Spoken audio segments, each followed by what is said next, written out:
Hello, ladies and gentlemen, and a very warm welcome to yet another video of Being Conscious.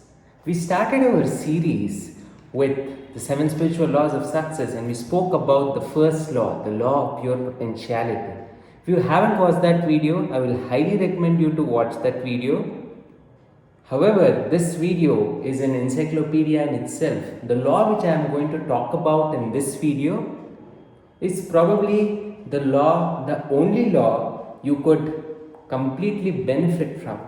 The law which could bring about a 360-degree paradigm shift in the way you perceive and experience life.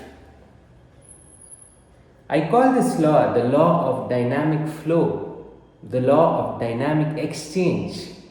Now, this might sound quite glamorous and sophisticated, but if I tell you the language Deepak Chopra uses in this phenomenal book called The 7 Spiritual Laws of Success, you probably will think that this law is something which everybody talks about. This law is something which probably is something which everyone is aware of.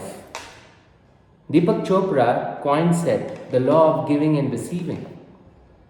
But since our mind naturally is hypnotized with glamour, with sophistication, I thought this word, this terminology of quoting it as the law of dynamic exchange would be an apt way to put it.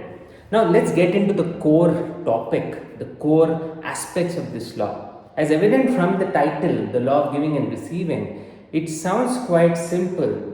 It sounds quite common sense that everything in this universe is constantly in a way of circulation. Everything in the universe is in a state of flow. What you are receiving today is an outcome of what you have given in the past. Now, there are certain nuanced dimensions to this which I would like to address during the course of this video. And if you think about the mechanics, the way our reality functions, Deepak says that universe essentially is always in a state of dynamic exchange, a dynamic flow. I like to think of it as an echo chamber. Now, let's say you have been to a mountaintop and you know that kind of a scenic feeling. Just visualize you are in a mountaintop and you scream out your name to the surroundings. What would you expect in return? You would expect the same sound coming from the surroundings. Now, this is a very simple example, but we'll go into the depth of what I'm trying to portray in this. Whenever we are aligned with universal consciousness, when we are thinking about the dynamic exchange, what we are sending out is essentially what we are getting.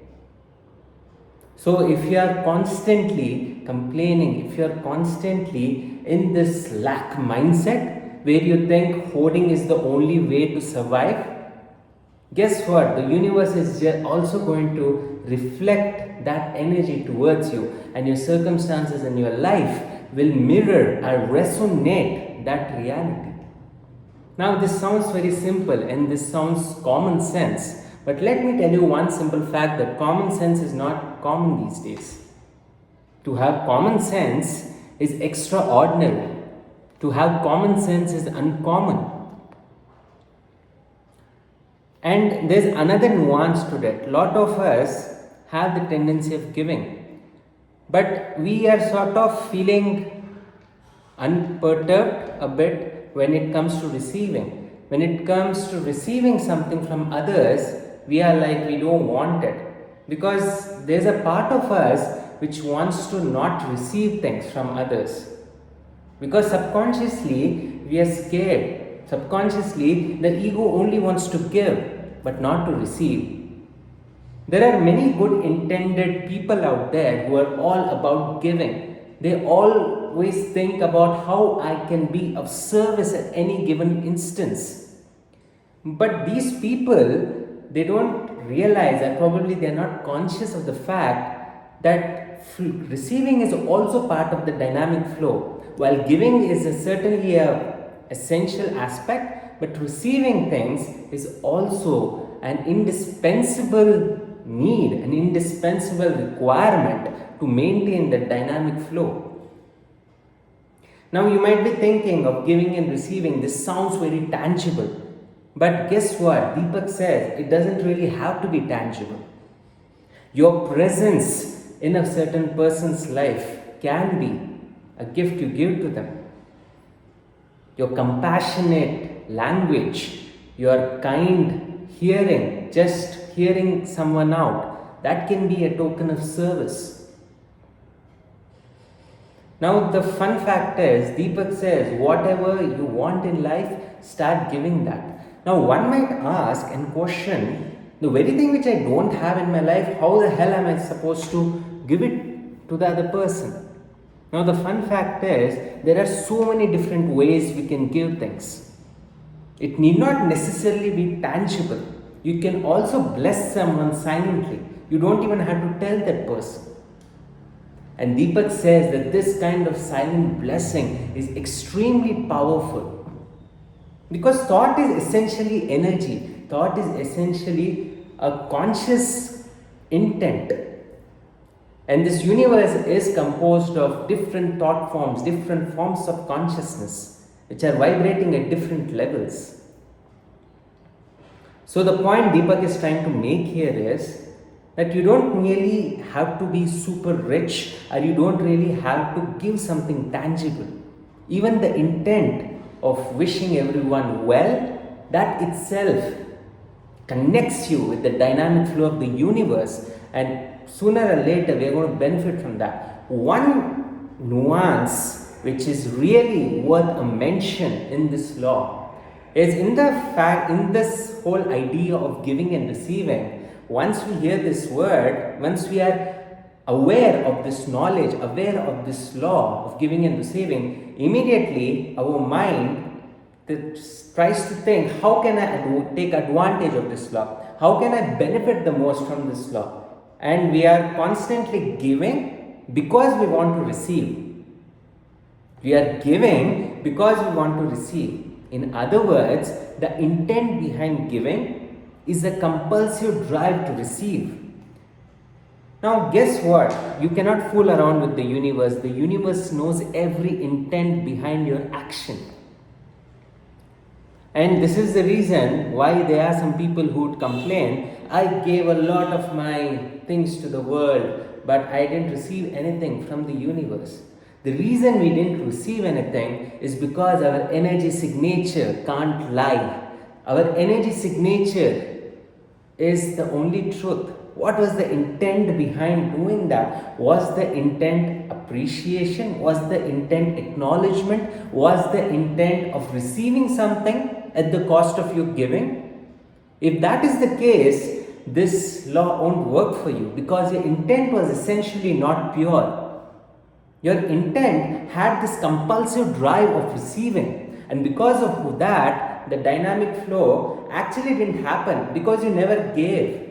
You're giving with the compulsive drive of receiving. And there is a beautiful quote which I once heard which said, service done with an intent of getting something from it is labor. Sadhguru Jaggi Vasudev put it even beautifully when he said, service with the intent of receiving is essentially not service but commerce. Because you are involved in a certain kind of exchange. And that exchange is essentially killing the very drive, killing the very soul of this law. But when your intent is to just give, just for the pleasure, just for the joy of giving, then you're tapping in to the unlimited supply of abundance which the universe has to offer to each one of us. Hope these 2 points made sense to you, because these are 2 nuanced dimensions which people seldom address. The aspect of being able to be humble enough to receive with gratitude what universe wants to give you. And tame down that egoic mind which says, no, I am only entitled to give and not to receive. That's not, you are basically interrupting the dynamic exchange of the universe. And guess what? There would come a time in your life you would not be able to give because you never received. Now, this is a nuance which a lot of well-intended people also miss. Hence, I am elaborating and reiterating on this point repeatedly so that it registers in your conscious and subconscious. Now, coming to the second dimension which I talked about, having the right intent, this is absolutely important because unless the intent is pure, no matter what you give with the intent of receiving, then it probably you won't get it and you will say that this is all probably just philosophy.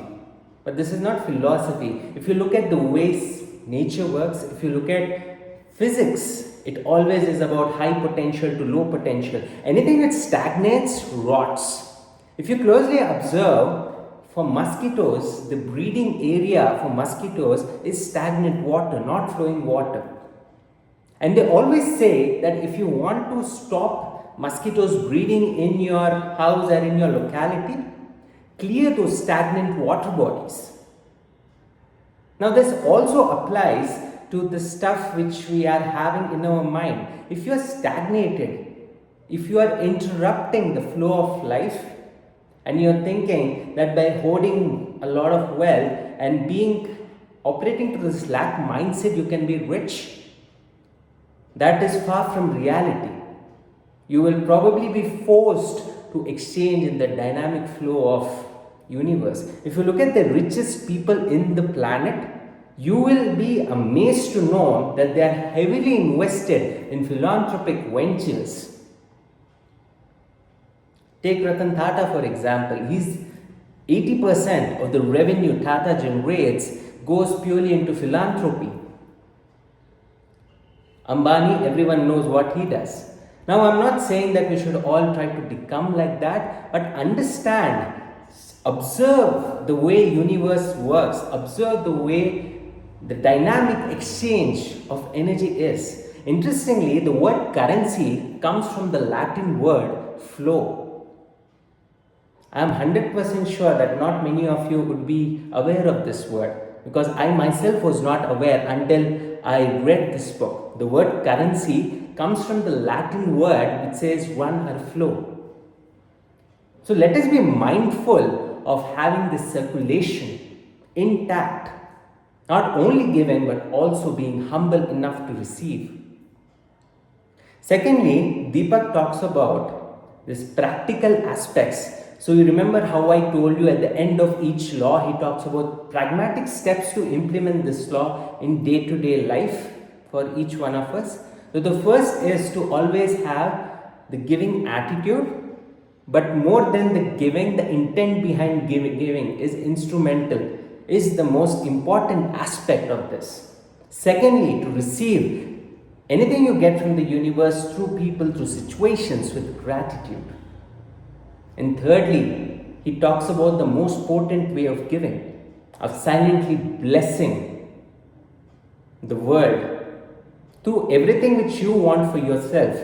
Every human being wants peace, every human being wants happiness, joy.